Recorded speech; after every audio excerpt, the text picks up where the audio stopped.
नमस्कार, आप देख रहे हैं जनता टीवी। मैं हूं आपके साथ अमन त्रिपाठी। बुलेटिन की शुरुआत करेंगे एक बड़ी खबर के साथ। बड़ी खबर, बड़ी जानकारी सामने आ रही है। आपको बता कि बैठक होने वाली है। हिमाचल प्रदेश में कांग्रेस कमेटी की यह अहम बैठक आयोजित की जाएगी। सुबह 11 बजे कांग्रेस मुख्यालय शिमला में यह बैठक होने वाली है। कांग्रेस प्रदेशाध्यक्ष प्रतिभा सिंह की अध्यक्षता में यह बैठक होनी है। जिला अध्यक्ष, ब्लॉक अध्यक्षों को इस दौरान जिम्मेदारियां दी जाएंगी। वहीं 1 साल के सफल आयोजन को लेकर इस दौरान रणनीति बनाई जाएगी। इससे पहले मुख्यमंत्री ने विधायक दल की बैठक बुलाई थी। ये बड़ी खबर, बड़ी जानकारी आपको बता दें, आज कांग्रेस कमेटी की बड़ी बैठक होने वाली है। इस दौरान हिमाचल प्रदेश में कांग्रेस कमेटी अहम बैठक करते हुए नजर आएगी। सुबह 11 बजे कांग्रेस मुख्यालय में यह बैठक की जानी है।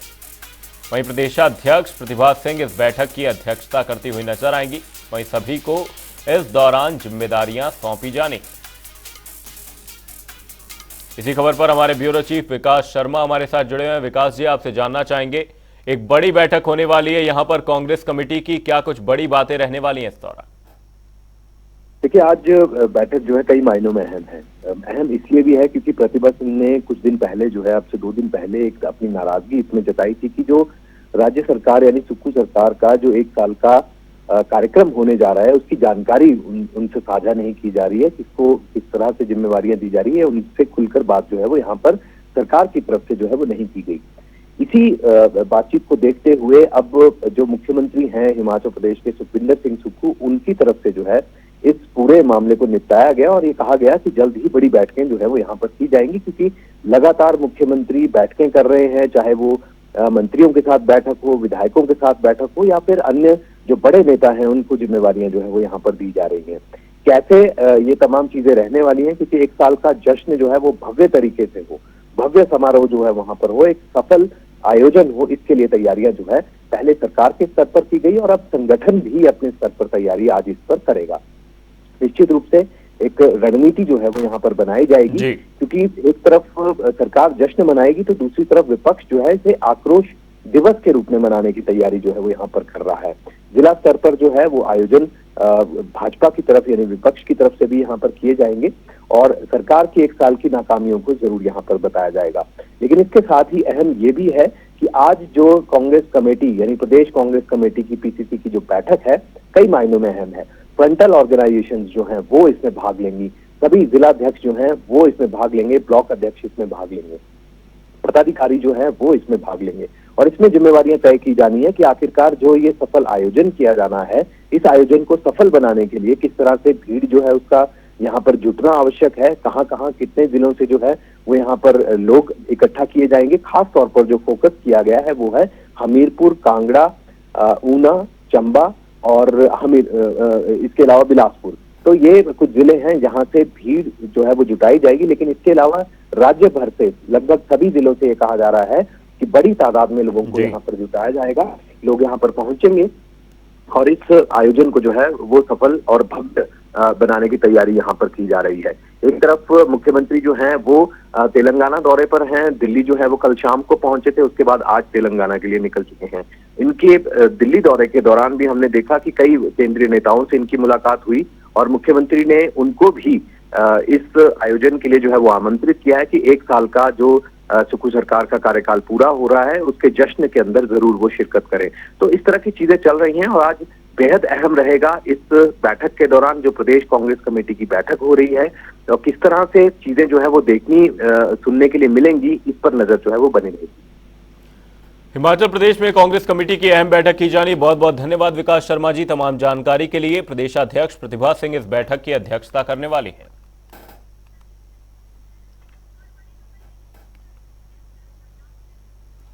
बुलेटिन में आगे बढ़ेंगे, रुक करेंगे एक और बड़ी खबर का। बड़ी खबर, बड़ी जानकारी। इस वक्त की बड़ी खबर आपको बता दें, आज हिमाचल में सीपीएस मामले पर हाईकोर्ट में सुनवाई होनी है। डबल बेंच में यह मामला लगाया गया है।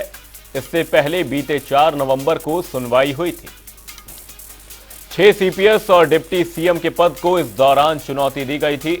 आज हिमाचल में सीपीएस मामले पर हाईकोर्ट में सुनवाई होनी है। इसी खबर पर हमारे संवाददाता रॉबिन शर्मा हमारे साथ जुड़े हुए हैं। रॉबिन, आपसे जानना चाहेंगे, इससे पहले बीते 4 नवंबर को सुनवाई हुई थी। 6 सीपीएस और डिप्टी सीएम के पद को चुनौती दी गई है। क्या कुछ बड़ी बातें रहने वाली हैं, क्या कुछ कयास लगाए जा रहे हैं हाईकोर्ट में आज सुनवाई को लेकर? जी बिल्कुल, देखिए अमन, लगातार ये जो मामला है ये उच्च न्यायालय में चल रहा है। इससे पहले प्रदेश सरकार की ओर से इस मामले को सेंटर यानी कि उच्चतम न्यायालय सुप्रीम कोर्ट में ले जाने की भी बात की गई थी। हालांकि उस मामले को लेकर अभी कुछ उस पर आसार नहीं बनते नजर आ रहे हैं, तो लिहाजा जो मामला है वो लगातार हिमाचल हाईकोर्ट में चल रहा है। और बता दूं कि आपको 11 जो विधायक हैं भाजपा के, उनकी ओर से चुनौती दी गई है। जो 6 सीपीएस प्रदेश की वर्तमान सरकार ने नियुक्त किए हैं उनको लेकर कि वो जो पद है वो असंवैधानिक है। इसके साथ ही जो डिप्टी सीएम का पद है उसको लेकर भी चुनौती दी गई है उच्च न्यायालय में। खैर, और पीछे जो इससे पहले जो सुनवाई 4 नवंबर को हुई थी उसको लेकर यहाँ पर जो उच्च न्यायालय है उसमें इसी को लेकर जो है दस्तावेज मांगे गए थे। दरअसल इससे पहले जो सरकार की ओर से है, जो इसमें प्रतिवादी है, उसकी ओर से कहा गया था कि जो डिप्टी सीएम का मामला है वो सीपीएस के मामलों से काफी भिन्न है, लिहाजा दोनों पर अलग अलग सुनवाई होनी चाहिए। उस डिप्टी सीएम के जो पद की नियुक्ति है उसको सीपीएस से अलग देखा जाना चाहिए। लेकिन इसको लेकर यहाँ पर जो विपक्ष है, जिसमें खासतौर पर भाजपा की ओर से जो प्रतिवादिता रखी गई है, उनकी ओर से कहा गया है कि जो डिप्टी सीएम का पद है उसकी जो शपथ है वो भी असंवैधानिक तौर से जो है मुकेश अग्निहोत्री जो इसमें डिप्टी सीएम बने हैं उनकी ली गई है। और इसी को लेकर जो है बीते 4 नवंबर को सुनवाई हुई थी, जहां पर प्रदेश सरकार की ओर से जो दस्तावेज खास तौर पर उप मुख्यमंत्री की शपथ से जुड़े हुए न्यायालय में पेश किए गए थे। अब उसी को लेकर जो है जो उसके बाद जो है 7 दिसंबर की तारीख यानी कि आज की तारीख दी गई थी और आज जो है ये डबल बेंच में मामला लगा है। देखना होगा कि आज जो है न्यायालय का फैसला किस पक्ष में आता है, क्या इसमें न्याय होता है, क्योंकि दोनों ओर से जो है दलीलें वो पेश की जा चुकी है उच्च न्यायालय में। जी अमन, सीपीएस मामले में हाईकोर्ट में सुनवाई होनी है। बहुत बहुत धन्यवाद रॉबिन तमाम जानकारी के लिए। 6 सीपीएस और डिप्टी सीएम के पद को इस दौरान चुनौती दी गई है।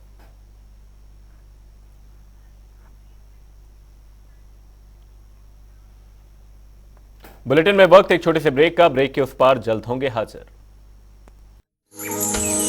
ब्रेक के बाद आपका स्वागत है। आप देख रहे हैं जनता टीवी। रुक करेंगे अगली खबर का। पूजित अक्षत कलश यात्रा छोटी काशी मंडी पहुंच गई है।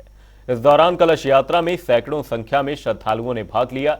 इस मौके पर पूरा शहर भगवान श्री राम के नारों और भजनों से गूंज उठा। मंडी शहर को चक्र लगाते हुए ये शोभा यात्रा माता सिद्ध काली मंदिर पहुंची। माता सिद्ध काली मंदिर में पूजित अक्षत कलश स्थापित किया गया।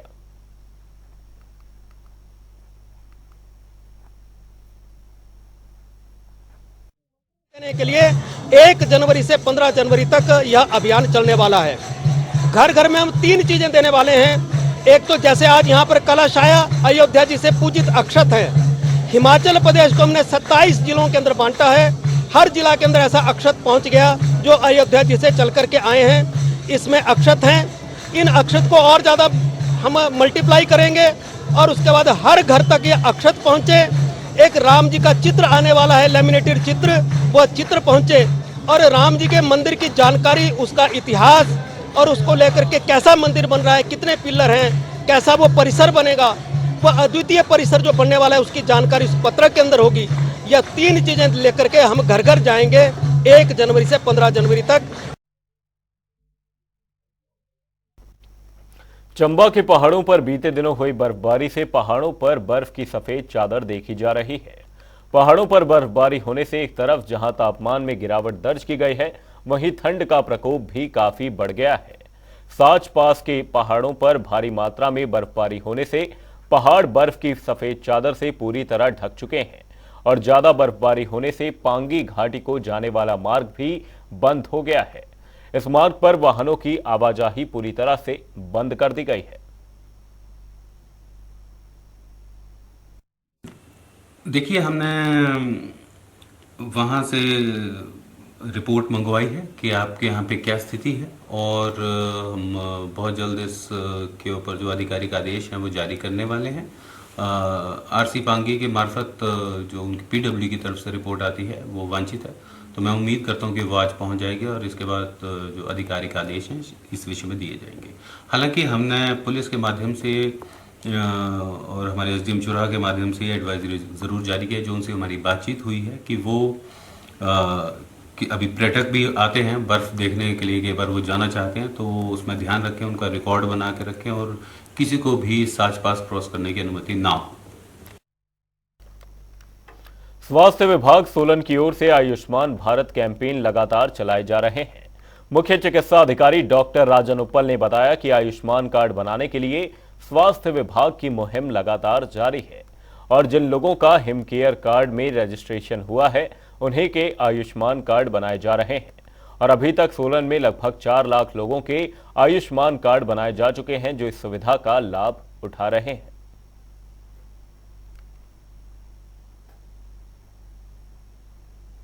आवा आईडी तो अभी तक हमारी जो डिस्ट्रिक्ट में बन गई है 3,71,417 बन गई है और जो एमसी में का लगा था वो आयुष्मान भारत जो कार्ड है वो उनका लगा था और वो कल एमसी में 19 कार्ड बने हैं एमसी सोलन में और आज 2 कैंप रखे जाएंगे, एक नालागढ़ और कन्यार और कल ये कैंप धर्मपुर और कंडाघाट में। कितना जरूरी मानते हैं सर इस चीज़ को बनने के लिए और सरकार भी समय समय पर इस चीज़ को स्वास्थ्य विभाग को लेकर जागरूकता फैला रहा है? इससे कार्ड बनने के बाद 5 लाख रुपए तक का इलाज पूरा इनका मुफ्त होगा और कोई गंभीर बीमारी और होती है तो उससे ज़्यादा भी सरकार इस पर खर्चा करती है। कांग्रेस प्रदेश अध्यक्ष प्रतिभा सिंह ने बीजेपी पर निशाना साधते हुए कहा कि केंद्र की मोदी सरकार ने न तो विकास कार्यों में हिमाचल का सहयोग किया और न ही आपदा के समय प्रधानमंत्री ने प्रदेश की कोई मदद की। प्रदेश सरकार अब अपने स्तर पर ही आपदा प्रभावितों के पुनर्वास में जुटी है। साथ ही कहा प्रदेश सरकार ने अब अपने दम पर ही आपदा प्रभावितों के पुनर्वास का बीड़ा उठाया है और 4500 करोड़ रुपए के राहत पैकेज घोषित कर पुनर्वास का कार्य शुरू कर दिया है।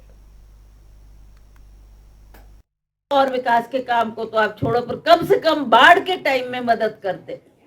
450 लोग मर गए उस बाढ़ में, कितने बेघर हो गए, कितने घर जिनमें दरारें आ गई, जो रहने के काबिल नहीं, जिनकी भेड़ बकरियां चली गई, जिनके गौशाला चली गई, उनके लिए भी हमने मांग की थी कि मोदी जी मदद कर दो हिमाचल प्रदेश की, पर मोदी जी ने हमारी मदद नहीं की। और अब आप देख रहे हैं कि हमारे पास हमारी सरकार ने ही 4,500 करोड़ देकर उस पैसे से लोगों को राहत दी, उनके घर बनाने के लिए पैसा दिया, गौशाला बनाने के लिए पैसा दिया, जिनके घरों में दरार आ गई उनको पैसा दिया।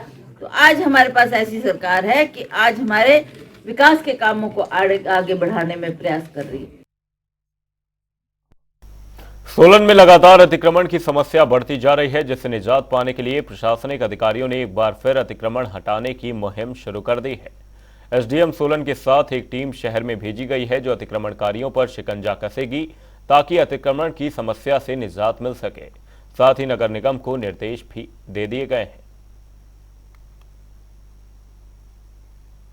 प्रशासन को लगातार शिकायतें आ रही थी कि शहर में खासकर जो हमारा माल रोड है, राजगढ़ रोड है, जो व्यस्त सड़कें हैं उनमें अतिक्रमण की काफ़ी शिकायतें आ रही थी और जिससे लोगों को, आम जनता को परेशानी हो रही है। इसी सिलसिले में हमने स्थानीय एसडीएम को, एमसी सोलन को और पीडब्ल्यूडी अथॉरिटीज़ को डायरेक्शन दिए कि वो इन बाज़ार से अतिक्रमण का पहले देखें कि कहाँ कहाँ है और जो लोग अनधिकृत रूप से बाज़ार में बैठे हैं जिसकी वजह से लोगों की आवाजाही में दिक्कत हो रही है, ट्रैफिक में दिक्कत हो रही है, उनको हटाने का हम लोग अभियान चलाने वाले हैं। कल इस सिलसिले में हमने व्यापार मंडल से मीटिंग की थी लोकल एसडीएम सोलन ने और उनको प्रशासन के जो इंटेंशन है उससे अवगत करा दिया गया था और व्यापार मंडल ने इस बारे में पूरा सहयोग देने का आश्वासन प्रशासन को दिया है। वो खुद भी इस तरह के जो इंक्रोचमेंट्स है उससे व्यापारी वर्ग भी परेशान है।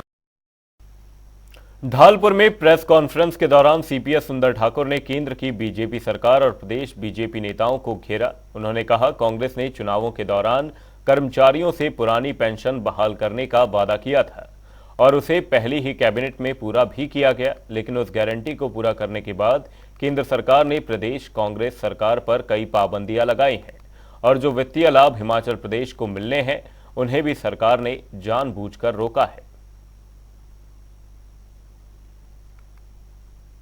पिछले 5 सालों में क्या हुआ है वो कुल्लू की जनता भी जानती है और हिमाचल की जनता भी जानती है। जो यही विपक्ष कहता था कि ओल्ड पेंशन स्कीम लागू हो ही नहीं सकती है, उसको किसने लागू किया? वो पहली गारंटी थी, उसको किसने लागू किया? कांग्रेस ने लागू किया। आज उसकी वजह से ओल्ड पेंशन स्कीम को लागू करने की वजह से जो केंद्र की तरफ से हमारे ऊपर कई तरह की बहुत सारी बंदिशें लगाई गई है। फाइनेंशियल हमारे को जो मिसमैनेजमेंट भाजपा के समय में रहा है, हम ये नहीं कहते, जनता को मालूम है कि फाइनेंशियल मिसमैनेजमेंट में था, लेकिन आज मैनेजमेंट करना है। मैं मानता हूँ गारंटियाँ, पहली गारंटी ओपीएस बहुत बड़ी गारंटी है जिसमें कि पूरे हिमाचल के जो हमारे कर्मचारी हैं उनको एक बहुत बड़ा फायदा मिला है और ये पहली गारंटी थी। बुलेटिन में फिलहाल के लिए सिर्फ इतना, कहीं जाएगा नहीं। जनता टीवी पर खबरों का सिलसिला रहेगा जारी। तब तक के लिए नमस्कार।